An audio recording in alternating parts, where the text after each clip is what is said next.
The Hidden Hindu, Book 1 of the trilogy by Akshat Gupta, Chapter 5, Open Ends. Back in the lab, Virbhadra and Om Shastri were forced into each other's company yet again. Virbhadra had questions that bothered him, but he couldn't talk to Om. A tiny mistake could put him on the verge of dismissal, he thought, so he deliberately controlled himself despite his curiosity. Om had been observing Virbhadra since he had entered. "You all right?" Om asked, concerned. "Yes, why?" Virbhadra replied, controlling his curiosity. "You look stressed," Om said. Virbhadra was in a dilemma about whether or not to reveal the thing that was bothering him. He remained silent for a few seconds, contemplating, but the urge to know was far more intense than everything else. And so he asked, "Are you seated in a chamber?" "You are seated in a chamber. How could you possibly even know that it would rain, and that 2 hours before the weather built up? Moreover, you calculated the wind speed, smelt the wet soil, felt the altering temperature. There was no wind in the room. How can your senses be that strong? How did you do that?" Virbhadra looked around in disbelief. Om Shastri smiled a bit. "As a matter of fact, I am also aware that I am sitting in an island off the southern coast of India, and I just make all this out with the help of my senses," Om said, as if skills like these were an insignificant part of him. Virbhadra was shocked. "You can't know that. You were unconscious and blindfolded in the chopper when you were brought here." "Well, but I do know all that. I just need experience and practice. Even you can do that. Anyone can," Om shrugged in a matter-of-fact way. "How?" Virbhadra was unable to take in any of this. "As you can easily differentiate between numerous colors with your eyes, just focus on the smell of the air and the layers. Likewise, you can see an aeroplane vanishing in the sky like after it takes off, and an eagle transforms into a dot as it moves higher. The same way you can smell things coming close and going farther away," Om explained, betraying all the logic and the reasoning Virbhadra had ever learnt. Virbhadra had much to resolve, and so, not waiting for his brain to comprehend what he had just been told, he put forth another question. "You are not South Indian. How do you speak such fluent and flawless Telugu?" "When did I speak in Telugu?" Om was mystified. Both of them now stared at each other, perplexed, and before anyone could reply, Dr. Srivasan entered the room. Coincidentally, Dr. Batra, as followed, Virbhadra looked first at Dr. Srivasan and then towards Dr. Batra. Dr. Batra arrogantly stared in the direction of Om Shastri and then murmured to Dr. Srivasan, "Sir, we want to talk to you." "We?" asked Dr. Srivasan. "All of us, sir." "Not now. We'll talk after this session at the lunch break." "We will not begin another session before talking to you, sir," Dr. Butcher emphasized. "Where's the rest of the team?" Dr. Srivasan snapped hysterically. "In your office, waiting for both of us," said Dr. Butcher. Om and Virbhadra were looking at both of them and listening to their conversation. Dr. Srivasan banged a file on the table, exasperated, and proceeded towards Dr. Batra. Dr. Butcher turned the other way and left the room. Dr. Srivasan turned around on his way out and signaled to Virbhadra to follow him. Virbhadra followed unwillingly. The guards were left behind to keep an eye on Om Shastri. "The temperature of the oil is rising. The chopped onions will burn if there is even a slight delay," Om called out from behind Virbhadra. A smile stretched across his face. Virbhadra left the room behind Dr. Srivasan. On his way, just before entering Dr. Srivasan's cabin, he reached out to peep inside the kitchen just to make sure. He was astonished to see the flame with a bulk fryer over it and the chef out of sight. Chopped onions were kept beside the stove for frying in the bulk fry. The oil had reached the approximate temperature. Virbhadra reached out and overturned the vessel of onion in the pan. The chef suddenly appeared and was stunned to see Virbhadra there. Virbhadra left the kitchen hastily to catch up with Dr. Srivasan. Dr. Srivasan entered his office and found everyone standing there. He crossed everyone, reached his chair and behind the table and sat down in his habitual fashion, with an attitude of superiority.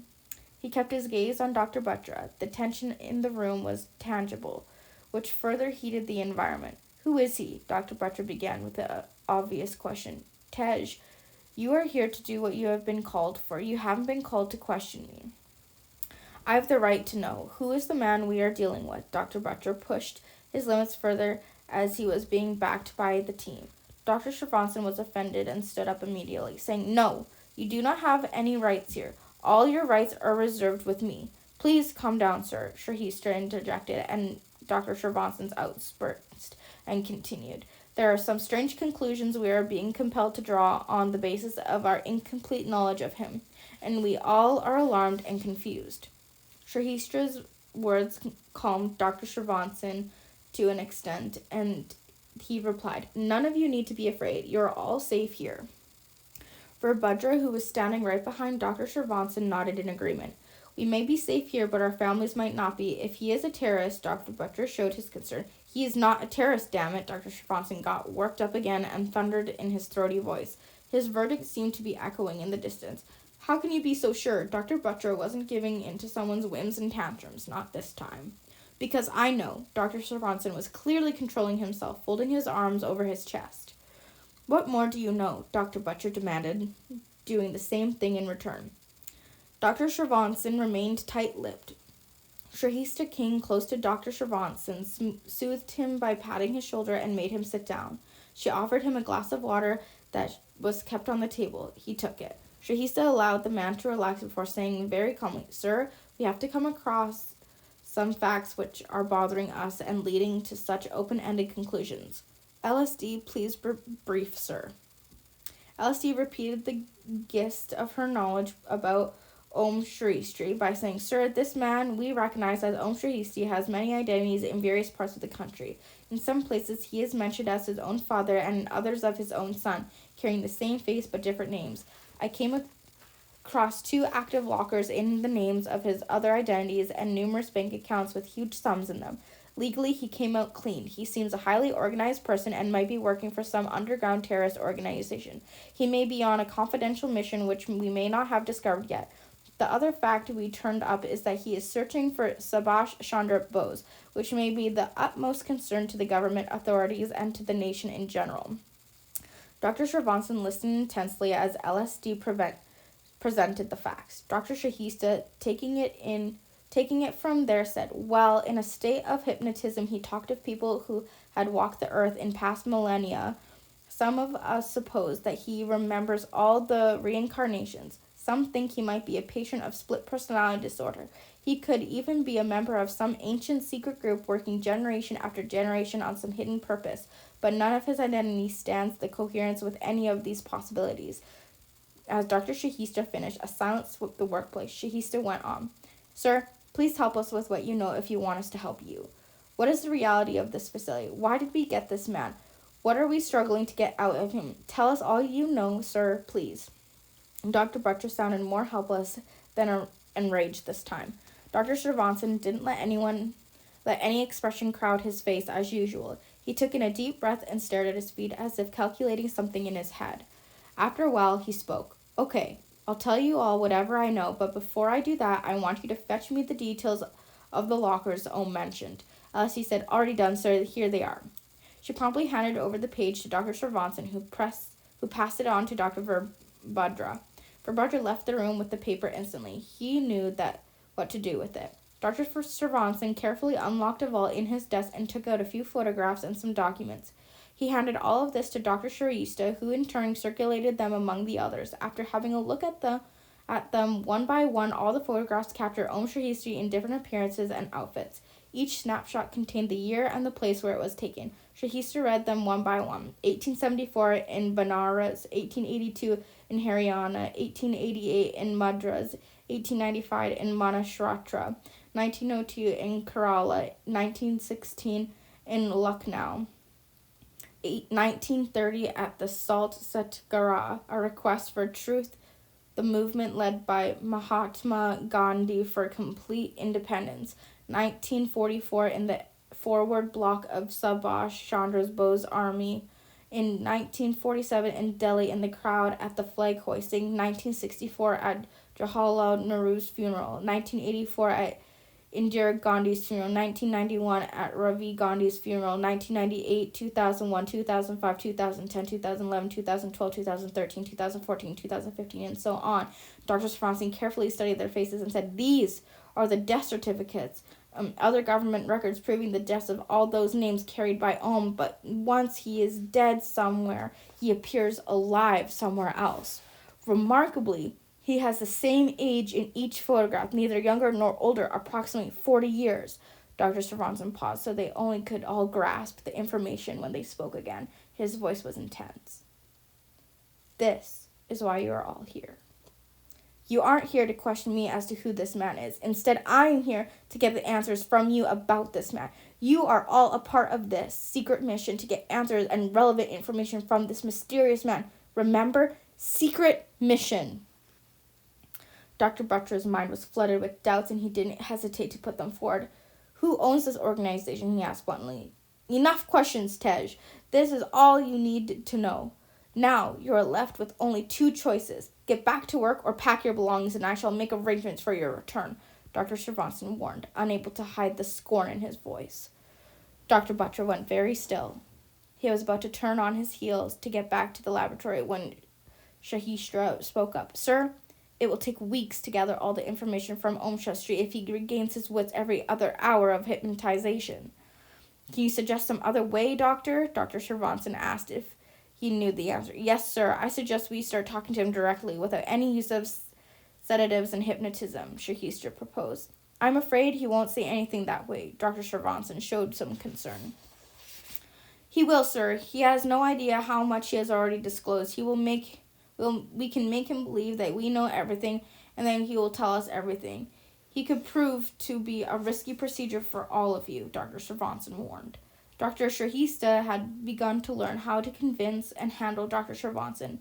Her understanding approach had the strength to win over her dominant personality. "So," she said, "Sir, I have interrogated numerous criminals, and with my experience, I can confidently assure you that he is not to be feared. I don't think we should trust him without the drugs and hypnotism. There will always be the possibility of the truth being doctored while it travels through his nerves to his mouth." Dr. Srinivasan maintained his stand on the issue. "We can make use of the lie detector, and LSD here could help us in visualizing everything that he thinks while he speaks." Dr. Butcher spoke as if suggesting some $1 million plan. "Sir, a few devices will be connected to his body through cables. They'll register his pulse rate and wavelength of his thoughts and convert them into visuals on the screen. If he responds well, we can see the exact replica of what he remembers, along with the minutest details, like the era and the time. Am I right, LSD?" Shahishra said. "That will be great fun," LSD chimed in excitement. Her words came out a bit fumbled as she had her mouth occupied with the chewing gum, which she wasn't embarrassed about. But right after she said that, everyone else threw a glance at her that said, "What's wrong with you?" In response to this gesture, she stopped chewing her gum and started working silently. "Sir, words may lie, but thoughts can't be voluntarily controlled. If we see the visuals of his thoughts, there's no way he can fool us," Shahishra said. Dr. Srinivasan went back and forth in his mind, weighing everything against the possible consequences while everyone else waited for an indication. Shahishra pleaded, "Sir, it's your turn to believe in us and in your own selection of the best experts." Dr. Srinivasan was forced to agree, but before he did that, he asked, "What if it doesn't work?" "Then we'll carry on the same way we have been doing until now," Dr. Butcher assured him. "Sir, it has been difficult so far. Every sentence he spoke stimulated numerous questions. I am now clueless about what to ask him," Shahishra said. "Okay, go ahead with whatever you feel like, but be cautious, Shahista. You must maintain the necessary distance. No recordings. We'll start after lunch." Dr. Srinivasan was concerned. Everyone proceeded towards the dining room for lunch, but Dr. Shahishra headed toward the laboratory. She walked towards Om and stood in front of him. She brought back the jovial smile on her lips and said, "Hello, I am Shahishra. I didn't get a chance to introduce myself properly before. Om, please have your lunch while I join the others. If you need anything, do let me know." Shahishra tried to befriend Om, as her job after lunch was to talk to him in his conscious state. Psychology says that once you gain the trust of a person, you get their secrets too. I requested them to to untie me. I want to use the restroom, said Ohm humbly. Oh, sure, Ohm. Actually, they aren't authorized to talk to you or make any decision on their own. Please pardon the inconvenience, Shahistra said, with amiability on her face. She then ordered one of the guards to escort Om Shahistra to the restroom.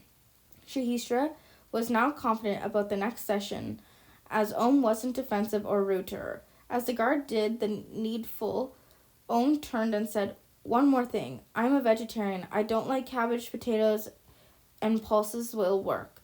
Green chili and salt separately, please. Om laid out his eating style. Shista didn't understand him, but nodded nevertheless. She then left the laboratory, and as she reached the dining room and saw the menu, she freaked out. She saw non-vegetarian food being served, along with 2 vegetables, potato and cabbage. She got a hold of herself and said, do not send non-vegetarian for Om, nor cabbage. He doesn't eat that. How do you know? LSD was baffled. He told me himself, Shahisty replied. What? LSD inquired. That he is a vegetarian and he dislikes cabbage and that he wants green chilies and salt separately. Everyone looked at each other in shock while Shahistra started having her food. LSD racked her brains and spoke slowly. How could he make out that potatoes and cabbage were on the menu for lunch? Moreover, if he stated that he was a vegetarian, how did he even know that non-vegetarian food has been cooked? Shista stopped midway at that and began to ponder.